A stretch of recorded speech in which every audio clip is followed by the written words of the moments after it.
Does Starbucks have anything to do with this? You mean the fact that Starbucks put semen in their lattes? I've been thinking about this since the last time we sat down and talked, and you mentioned that Starbucks somehow on a massive scale puts semen in their lattes. How? Well, how do they get vanilla into their lattes? How do they do that? They pump vanilla in there. There you go. Is that how it goes? I would think yes. Where is Starbucks getting all this semen from? Well, it's. Because that is a massive operation. I mean, I'm not a biologist. I'm certainly true. not a chemist. That's true. You are not a biologist. You are not a chemist. So we're starting the show with caveman gangbangs. Oh, by the way, the chat room wants to remind you that Colbert is a Catholic. We have a hard time making that many people think actual science is science. I should have prepared more for this. And welcome to Atheist Airwaves, episode number 128. I'm Christian Ferris. I'm Reb Spence. I'm Leslie Barley. I'm Jeff Grime. We record live every Tuesday at 7:30 Central, so come on out and participate in our show by yelling obscene things at us in our chat room. Our intro audio this week is Pastor James David Manning of Atla World Missionary Church being interviewed on The Daily Show and giving the layman's version of how Starbucks harvests so much sodomite semen for their coffee. Layman because he's not a biologist or a chemist, apparently. There's got to be like job openings for this, right? That's what I'm saying. I mean, I assume this is probably like a contract labor, so they probably just give you the device, you hook it up to yourself, and then you just go about your day, and throughout the day it just kind of pumps it out of you. You're in a meeting, and it's like, and I also think that the sales projections show that sales are up. And then there's just like, and then at the end of the day, you just take your filled bottle, give it to your local Starbucks. They give you, $5, whatever, and then that seems like a reasonable business model. Okay. So I want to bury the cum. I really, really, really want to talk about cum farms. But I figure we should at least pretend we're actually doing a news story first, and then we'll talk obsessively about semen in your coffee. So this guy is a pastor of a church in Harlem. He's about $1 million in debt, hasn't paid a water bill since forever. And the part of the interview that really just made me lose my shit, churches in New York and maybe other places, I've never heard of this before, but they don't pay water. They're exempt from water and sewer bills. Yeah. What? Yeah. I thought the same thing. That was what jumped out at me right away. Yeah. And the letter from New York to the church was like, well, you don't automatically get this Right. waived. What Christians shit don't stink or what? Maybe they have a deal to give them wine. Right. Yeah, that's what it is. They turn on the tap, they turn it into wine, and then they ship it back to the city. Maybe that is what it is, and then maybe I could see that. That would be a good deal for the city, I guess. That'd be a good investment. But I mean, we're not only Car. it's the same fucking car like every week. I swear to God. Not only are they not paying taxes, but they're using all the water they want for nothing. I looked up the actual law because I was just stunned. I had never heard of this before. And it's called the Silver Law, and it provides water and sewer exemptions for a whole bunch of other institutions as well. And some of these I thought made sense. So things like daycare centers and nursery schools, orphanages, emergency relief centers, homeless shelters, homes for the aged. I can kind of see that. Sure. I mean, you don't want orphans being tossed out on the street because they can't pay a water bill. Yes. Well, all of those are non-profit kind of organizations, right? So I guess technically a church is or it's supposed to be a I mean, sometimes they have organization. daycares. I guess. I mean, I don't know if I'm going to try to see the church's side of it. Yeah, but they also sometimes run homeless shelters. And if you're running in a homeless shelter, sure. I mean, if you're a church running a homeless shelter, fine. Your homeless shelter can get... They have to... So you think they should have one other thing besides being a church? They have to... Well, I just think that they should be separate entities. I don't think you get to, we have Bob who sleeps in the sacristy at night and suddenly we're exempt from paying our water bill. And that there was that one church in San Francisco that installed sprinklers in order to get rid of the homeless. And so if they had that kind of thing going on, the taxpayers would actually be Taxpayers' dollars are going towards. spraying down homeless people Yep. in the middle of winter. Well, you know this guy probably wasn't helping the homeless because the large majority of homeless people are probably LBGT individuals. So just on that alone, because further information about this preacher, he is extremely homophobic. Oh, yeah. So, Yeah, he has signs. How about could you tell? just the things he says. the sign saying "homo demons" in front of his church. There are some other some other exemptions in that law that I thought was also questionable, perhaps. So the first one was hospitals, which maybe so if it's a non-profit hospital, okay, that's a good way of offsetting some healthcare costs. But if it's a for-profit hospital, and these are the people who are charging you like $100 every time you use a thermometer guard or something, Yeah, make insurance pay for it. Can you imagine? They'll start charging. They'll have something on the faucet so they'll know every time it got turned on. You'll be charged Yeah. $100 Yeah, a cup. I don't doubt that. Yeah. yeah, I would just go into people's rooms and just go. Right, it's like I'd rather get water from someone else's room, so I don't get charged $5,000 for this cup of water. We'll find someone who's passed out and go get all your water from them. I don't know if this is true, but Ishmael Brown in our chat room says that he talks about having gay thoughts while in prison. Okay. This is the kind of, I assume that's what he's talking about. Allegedly. Yeah, allegedly. Yeah. Reverend Redbeard says he's super gay in disguise, allegedly. But well, as most homophobic, well, not most, as a lot of homophobic people tend to be actually Closeted. homosexual. Right. Yeah. So anyway, the next exemption, all private grade schools and high schools are exempted from paying. Well, they can apply to be exempted. This guy applied and didn't. Well, I don't even know if he applied. He didn't get the exemption. He may not have even applied, and he just assumed that he got it as a church. But I mean, basically, to me, that's just saying all Catholic schools get free water. I don't know why I would want to subsidize Catholic high schools. I don't know. Churches for sure, though, should pay for their own damn water. Yeah. Well, because especially with what they do with it. I mean, they use it for like the little holy water bowls, and they're mostly just putting poop in it. And I mean, if you're going to be putting poop in my drinking water, you ought to at least be paying for it. I don't know. It seems like they're nonprofits. They're supposed to be. I feel like I guess they kind of qualify, even though the message they're spreading isn't, or the things that they're doing aren't really helping much. But I feel like they fall legally within that. How are they nonprofits?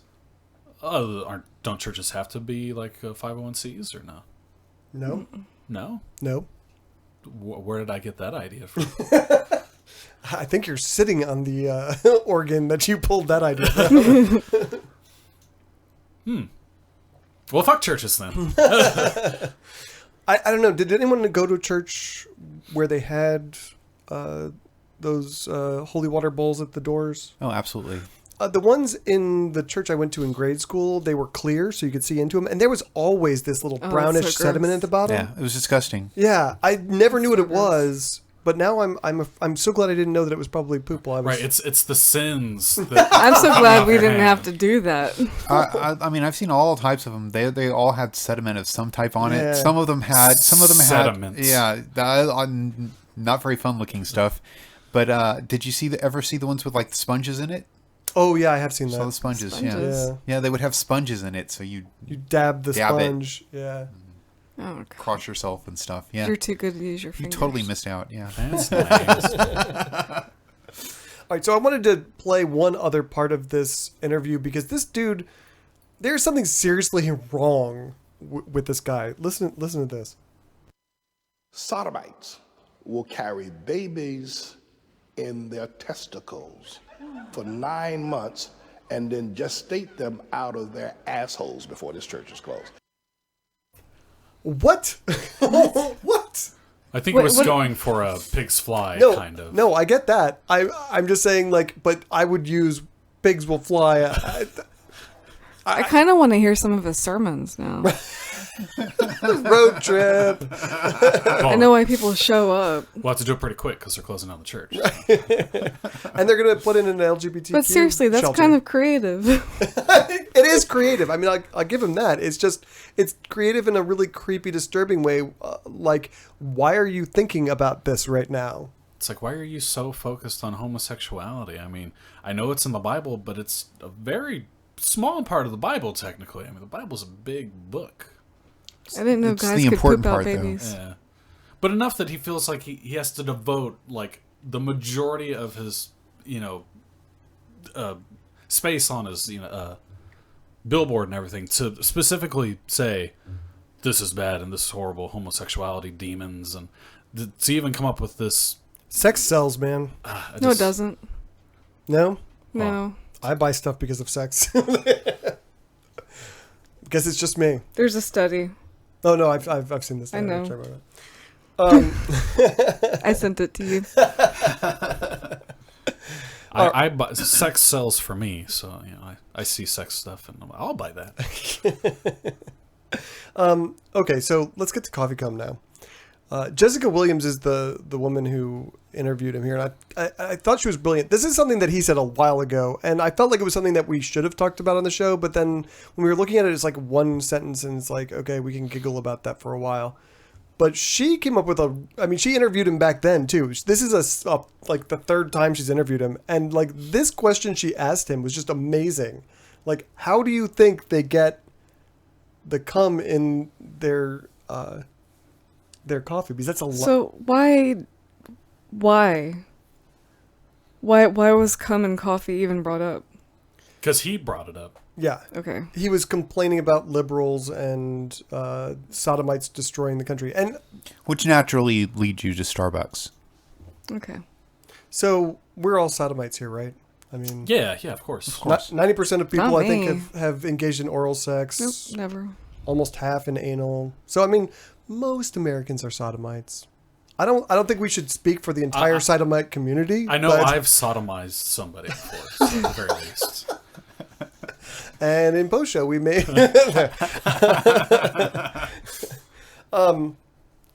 Okay, so I was telling everyone in the pre-show, I spent so much time doing this math today. I was just like, I drilled into this thing so deeply.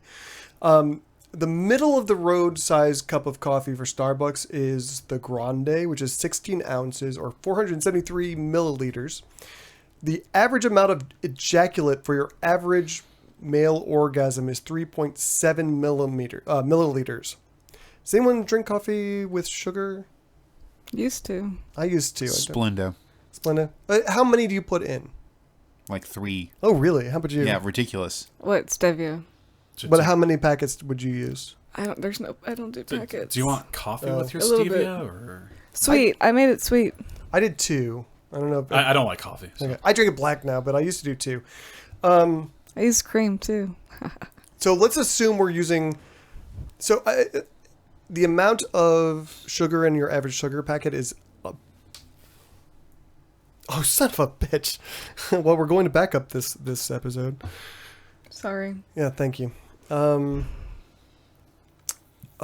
make a checklist. Right. One day. I forgot to start recording the show. Luckily, we have our backup recording. What was I saying? Oh, okay. So the average amount of sugar in a sugar packet is approximately equal to the amount of semen in your average orgasm. So let's assume you need 2 orgasms for every cup of coffee that Starbucks is selling. But don't they? Surely they whip it first, so the little bit goes a long way. Have you ever done that with semen? Is that a thing? No, I don't know. I feel But like y'all it's- should go To try. make it go farther, yeah. Maybe. But okay, It's like so eggs, you know. Like, Is this for a grande or a venti coffee? this is for a grande. A grande, okay. I just figured we'd just take the middle of the road because some people will take more, some people will take less. It'll average I out. think you have to be a little gentle with it. I think if you were to like steam it, it would, Ooh. yeah. Well, plus it's going to lose its potency after that. Then really, what's the point of having semen in your coffee? Anyway, Starbucks. protein. It's good for workouts. Yeah. Little semen in my day. Starbucks sells 4 billion cups of coffee every year, which means you would need 8 billion orgasms to flavor their coffee for a single year. And if you look at the population of the planet, Starbucks would have to collect semen from every single man on this planet 2.29 times per year to produce that much ejaculate. But if we pretend that they are the world's largest employer, does anyone know who the world's largest employer is? This was interesting to me. The Indian government. Unilever. No. The U.S. Department of Defense. Oh, I knew it was a government That's surprising. Well, yes. I mean, I'm not surprised I'm surprised it's the largest one. They employ 3.2 million people. If you had 3.2 million people working as creamers full time, Creamers. and they didn't get any days off. They were like literally in stalls like cows, and they had a little thing hooked up. No days off, no vacation, nothing. They would have to get 6.85 loads from them every single day in order to put semen in all of their coffee. You know, that's bad news, because that just goes to show that they get their semen from other sources too. Oh man. Although I gotta say, like, maybe you could have lab grown semen, but wouldn't you know the difference? Lab grown anything is always going to be. I don't know. Like there's that new meat that's come out that's like almost indistinguishable from like chicken and. Oh bullshit! Oh bullshit! I haven't had it, and neither have you. But I'm going to tell you. I haven't had it yet, but I hear it's very close. And I'm not doing that medium rare. There's nothing that they. Maybe they use imitation semen. I like imitation crab. Oh, that's good stuff right there. Imitation semen could be better than the real deal. I don't think I'm going to find out. That's completely wrong. Imitation crab? It's so No. good. It's so good. No. That's awful. I love Oh it. God, they're talking about Ron Jeremy in the chat room. I can't even. That guy can't. I can't even see pictures of him. He like ruined so many porn sites for me. As long as he shows up in an ad, I'm like, oh God, it's done. I'm done for the day. It feels like if they did have Starbucks needs to keep that in mind. if they did have those creamer facilities, I feel like that would be the job for me though. If the pay was good enough. With virtual reality. I mean, not as one of the creamers, but as one of the creamies. Wait, what? Or, No, you would want to be one of the cream. Okay, who's the person being creamed is the creamy.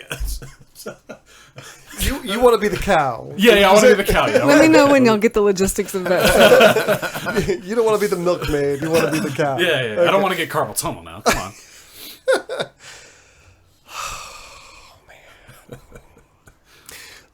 Chat room, it's just a reminder, it's your duty to tell us when Hillary Clinton wins Or not. the primary in Texas. We should be about 10 minutes away from that. Before we move on to news, I wanted to take a moment to thank everybody who listens and supports our show, and ask you to do stuff. February is the largest single month for listeners that we've ever had on this show. We shed a whole bunch of Jagalos when Jay left. And we shed some more people when Susan left and when she went off to go live in Austin. And it took us a while to build all that back. So thank you for listening to the show. So really what's left is like the cream of the crop. I mean, let's not call them cream after the first story we just did. Let's be respectful of our audience, please. If you would just do us a favor and do one of three things. You can, one, just tell a friend or a random stranger about our show. Just getting in line at the grocery store, just turn to them and just say, hey, you should listen to Atheist Airwaves. How awkward would that conversation be? Like, especially if they've got like a white collar or a yarmulke on, definitely tell them about our show. If you want, you can post about it on Facebook or Twitter. And if you're completely closeted and don't want anyone to know that you listen to a show like ours, go leave a 5-star review on wherever you get our show. I would appreciate that. All right, so on to news. Father Stephen Crossan knows how to party in super weird ways. The Catholic priest is on leave now after video surfaced of him capping off a long night of drinking, doing a line of cocaine in a room full of Nazi memorabilia on church grounds. Where was this priest when I was a Christian? That's what I want to know. Like, that guy sounds like he would have been a trip to party with. Nazi memorabilia aside, like it's kind of like a weird decor choice, but like all in all, I think he would have been a lot of fun to hang out with. I don't know. I'm not sure about that. I mean, the Nazi stuff. Why? I guess, people collect shit, so... Yeah, so Well, that was his excuse. his excuse was like, I just like to collect Historical right, artifacts. from different countries. Apparently, however, the only other country he's been to is Germany, because there does not... So that was it? I would have more memorabilia from other countries. Germany was the first country I went to, and I've got more planned. I just haven't done it yet. Coke is really expensive. He had a lot of... It wasn't just like he had like a thing that he picked up. And Maybe that's like inheritance or something. No, he said he purchased it. It's his stuff. I think so many ways I you think could lie any of about that is goofy. I mean, I don't think. I think it's horrible, but I do actually know people who had like World War II collections that included Nazi stuff. Sure. And at times was really.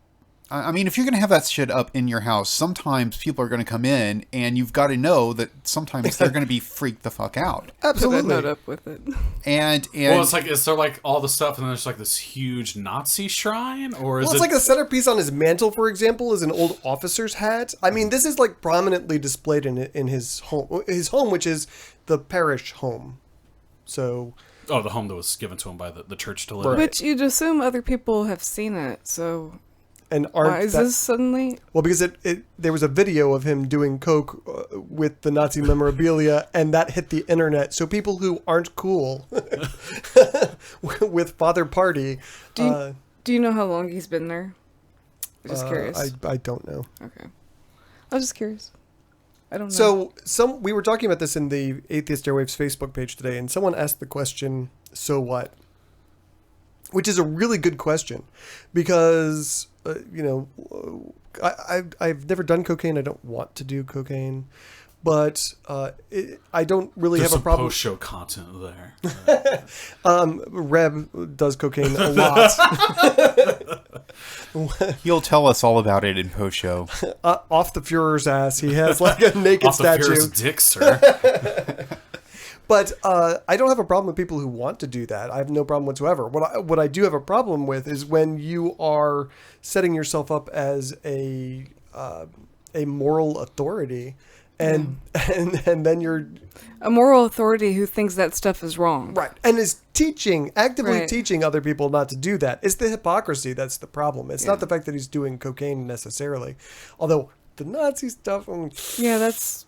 I don't think that belongs as a priest. Well, I mean, especially I think- considering the history of the Catholic Church with the Nazis. That's what I go I into, would be yeah. like, ew, maybe you should back off from the Nazi memorabilia.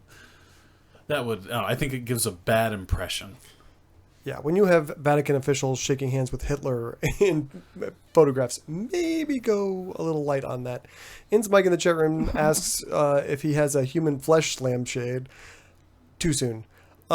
And Ishmael Brown is accusing you of being a Nazi sympathizer, Reb, and I kind of agree with him. It wouldn't be the worst thing I've been called. So in typical Catholic fashion, the bishop in that area has denied any knowledge of the drugs or the Nazi stuff. I totally didn't know. And I'll just move him to another parish. I mean, I'm putting him on leave immediately. The priest himself said, yes, I did the drugs. Well, yeah, we've got video of you doing the drugs. But it was the only time I've ever done it. I promise. Did you see the video? I mean, he does it like a champ. He knew his way around a 10-pound note. Yeah. It's like you don't do that much like on your first time. That like you work your way up to that. Are you sure? Yes. I was going to say, I've never done it, so I don't know, but I'm just thinking the first time I try to snort something up my nose, I think it's not going to go well. Yeah, you're gonna experiment with smaller amounts first and work your way up. And that he seemed to be a little bit too familiar with it. Maybe he was just trying to be cool. Maybe like, God, they won't accept me as one of their peers, and they won't come to the Lord if I don't show them that I'm like one of them. Captain in the chat room updates us on the early voting results from here in Corpus Christi. Hillary Clinton with 72% and Bernie Sanders with 25%. I hate this town. I was one of those 2,746 votes. I was as well. Anyway, no problem with him doing cocaine or anyone doing cocaine. Maybe 2-year-olds shouldn't do cocaine. You should probably wait until your brain's developed before you do any kind of big drugs or drinking. That's probably best for you overall. Because we know what happened to Reb. So we'll talk about it in post-show. Maybe if he'll talk about it. But I'll bet you it was like when he was 12. It's Super Tuesday. We've been giving you really boring election results so far. So sorry about that. But happy Super Tuesday, everyone. Let's see. It's still before 8, so we don't have any results for Texas yet. Increasingly in my mind, though, it seems like this election is going to be Trump versus Clinton. I don't see it going any other way. I'm a bit disheartened that it's going to be Hillary versus Trump because Bernie seems to do better against him. However, Hillary still beats him in most all the polls. General election, projections. So at the very least, I don't think we have too much to worry about a Trump presidency, but still, it's still worrisome that there's a chance. Yeah. I agree. I mean, I think it's going to end up being even worse for Trump than what anybody is projecting at this point. I just don't think that he can stay. I think that he can stand okay in a Republican primary because he can get crazier and crazier and it's not going to matter. I think when you're talking about general election, the crazier he gets, the worse it is for him instead of the better. As long as Clinton don't fuck it up. I really hope you're right, Jeff. I'm not sure I buy that. I think that Trump will be able to keep it together just enough to make her look awful by him. I'm very worried about this election. I'm very worried. Donald Trump, though, did say some pretty interesting things about Christianity this week, so I wanted to play a little bit of a clip of what he said. I think it's very important for the Christians in the room. Christianity is under siege. Every year, it gets weaker and weaker and weaker. And I had a meeting with various ministers and pastors about 2 months ago, and I'm pretty good at figuring things out. And I sat with them, and some of them said, "We love you. We want to endorse you so badly, but we're afraid we're going to lose, if we do that, our tax-exempt status." And I said, "What's this all about?" That takes you, and it makes you less powerful than a man or woman walking up and down the street. You actually have less power. And yet, if you look at it, I was talking to some, we probably have 250 million, maybe even more, in terms of people. So we have more Christians, think of this, than we have men or women in our country. And we don't have a lobby because they're afraid to have a lobby because they don't want to lose their tax status. So I am going to work like hell to get rid of that prohibition. I'm going to cut that for just a second. So blah, blah, blah, Christianity is under siege. We're all being persecuted. We've heard that horse and pony show before. Yeah. It's so weird how he doesn't know anything about tax exemptions and the church. It's almost like he's not a Christian. It's like he cares so much about Christianity and 2 Corinthians and all that, but he doesn't know anything about how they work in a government system. And it just seems like he's not familiar with religion in any way. I know way too many people who are not liberal, just not Republican, just not Republican, who think that Trump is just going to say whatever he has to say to whatever audience, and then go in and be a totally fine person as a president. He's a hidden Democrat or whatever. Yeah, I've heard that a lot, and it irritates me every time I hear it, but. I'm not entirely sure that that's not the case. I'm not willing to bet on that, but I mean, he will on occasion. I mean, I've heard people who are like, well, then that's also why I'm going to vote for him. Oh, that's messed up. Yeah. No, it's the extra step Yeah. It's like that's a qualifying opinion that makes he gets my vote because he's being dishonest. I'm honestly less concerned about a Trump presidency than I would be like Ted Cruz, though. Yeah, Ted Cruz is horrible. I actually agree with that. I mean, I think Donald Trump is more likely to say some crazy shit. Yeah. But I mean, just think like he's going to be ineffectual at a lot of the things that he tries to get by.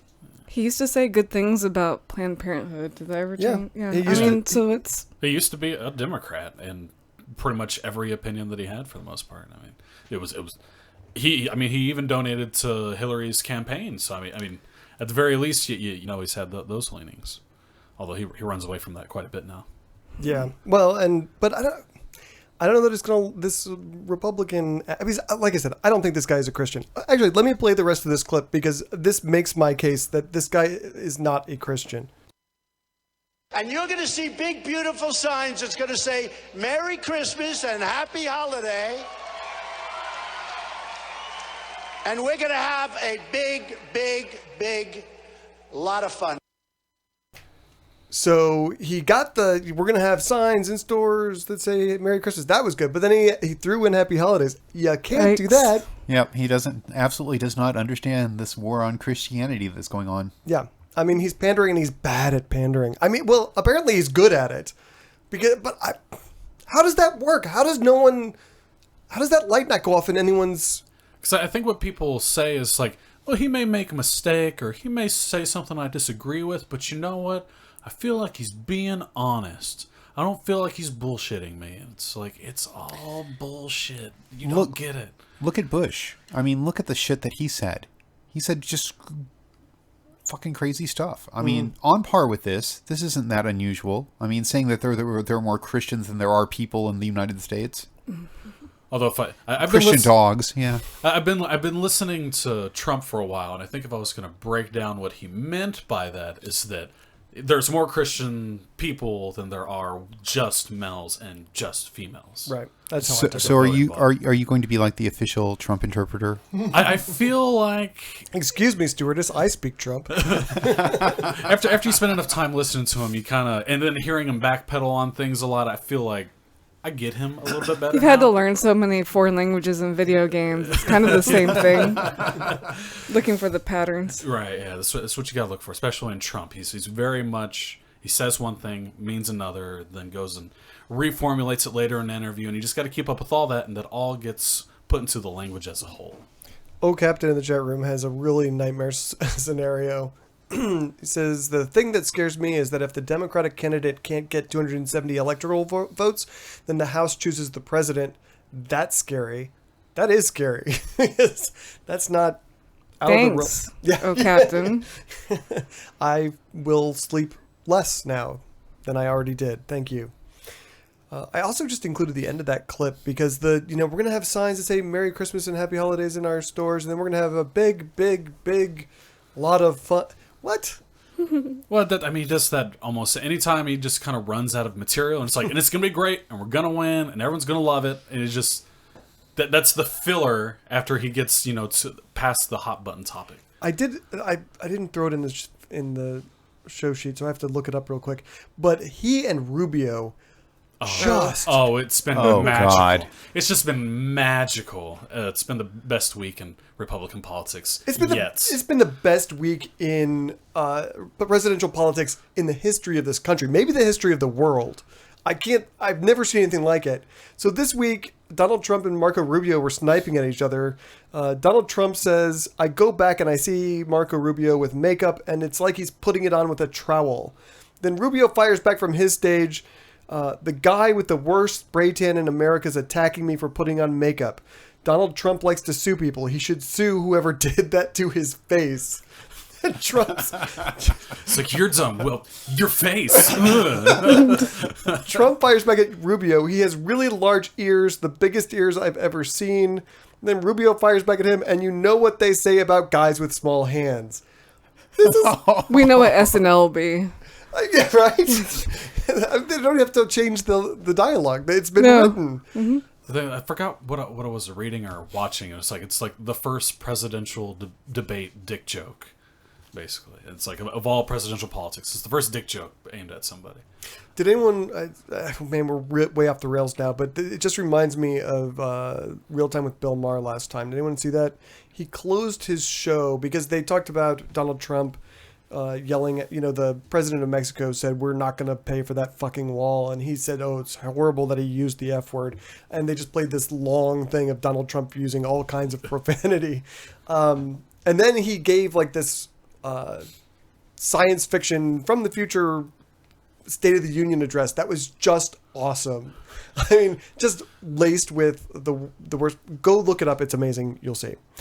Corpus Christi Atheist meets every Sunday at 5:30 p.m. This weekend we will be meeting at Executive Surf Club downtown, which is oddly neither executive nor a surf club. If you don't know where that is, you can visit ccatheists.com for a list of our public events.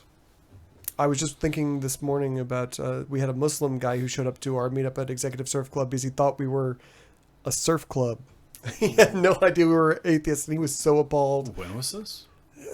How long ago was that? I was around. Oh, really? That was before you? So it must have been like 3 or 4 years ago. Yeah, and he was so uncomfortable. But, I mean, he was too polite to leave. He really wanted to. Well, I guess the symbol kind of looks like water waves or something. Yeah, like I think that's what it was. I think going under a tube. He went on meetup. And y'all didn't tell him, you can go if you don't want to be here. No, we didn't. In fact, we closed him in. And we made him talk to us. Right, you have to sign the sign-in sheet. I think Declare your religion here. He was I think he was Iranian or something, or Indian. I don't know. I can't remember now. But he was an international student going to TAMUCC, and I think he found us on Meetup and just saw Surf Club. Yes, I'm going to the Surf Club. No idea it was a bunch of heathens. Oh, so good.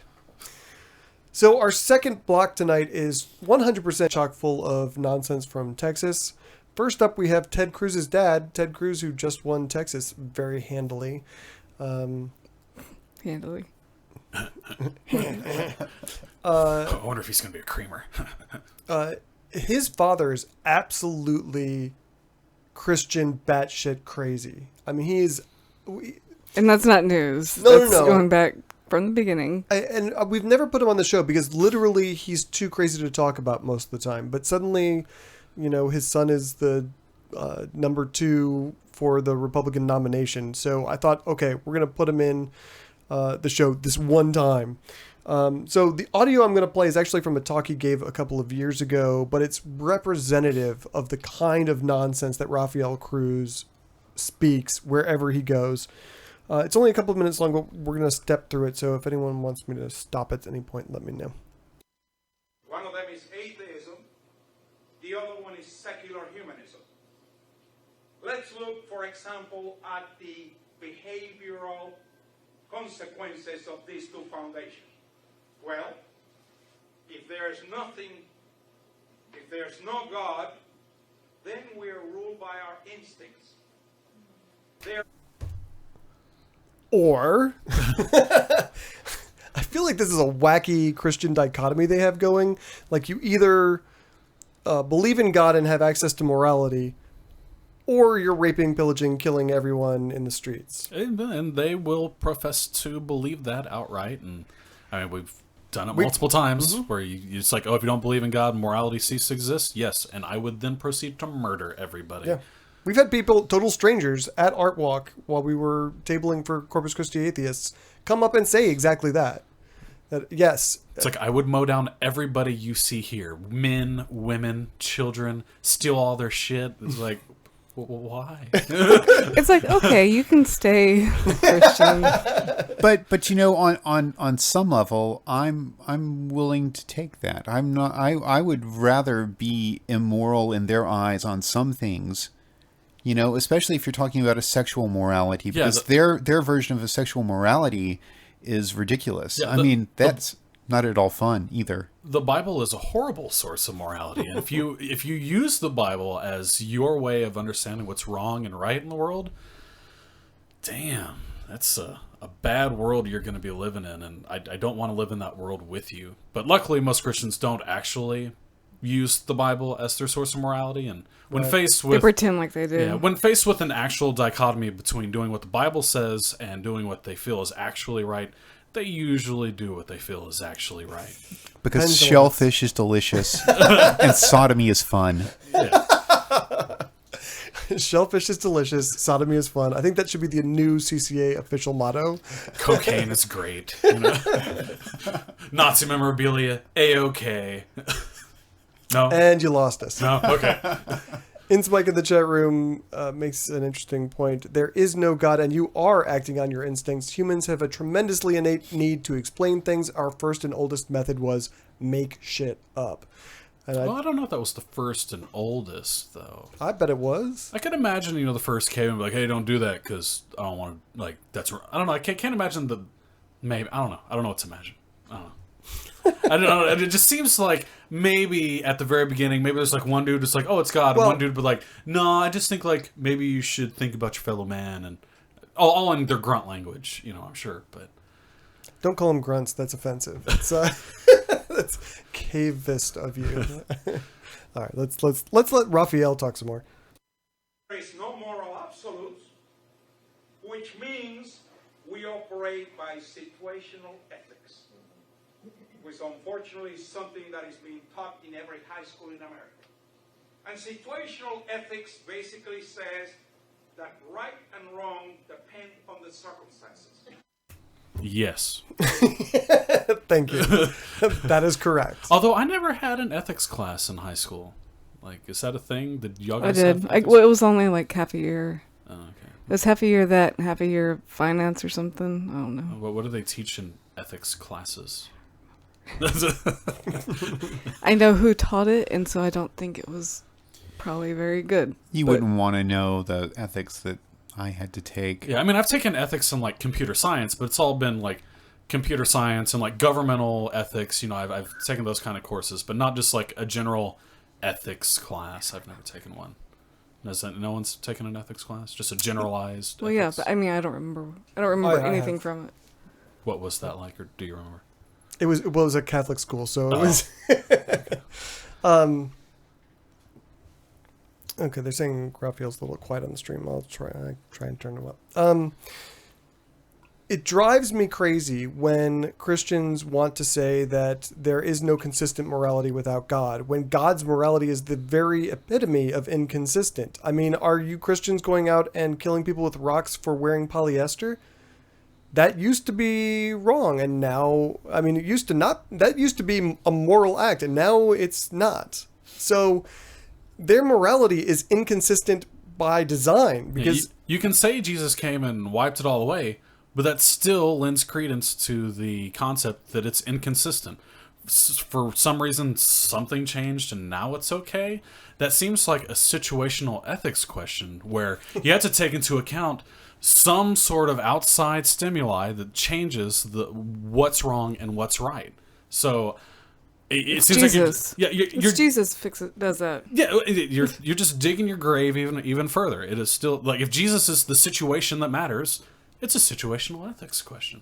right. And then they'll go into this long thing about how, that was necessary way back in time. It's not necessary again. And I ask these people, okay, so could God tell you to start doing that again tomorrow? No, he would never do that. But could he? Well, why wouldn't he? Well, because it's a different time. It's tomorrow's going to be a different time too. And then he asked him, it was okay in the Bible to slash open a woman's stomach, tear out the baby, and dash it against the rocks. That was moral at one point. Do you think that it's okay in any time period, no matter what, Right. to do that would ever be moral? And then it was a different time. It's no. During no time period should that ever be a moral acceptability. I think that was the actual point we nailed. That the last Christian who called our show back at your place. I think that's where we nailed him down. Was that when he started crying? All right, let's let Raphael talk some more. In other words, it's a moral relativism, where you make your rules as you go on. And then actually they've taken it to the level to saying, it doesn't make any difference what you believe in as long as you're faithful to what you believe in. In other words, you make your own set of rules and then you live by your own set of rules. You should not. What? Sorry.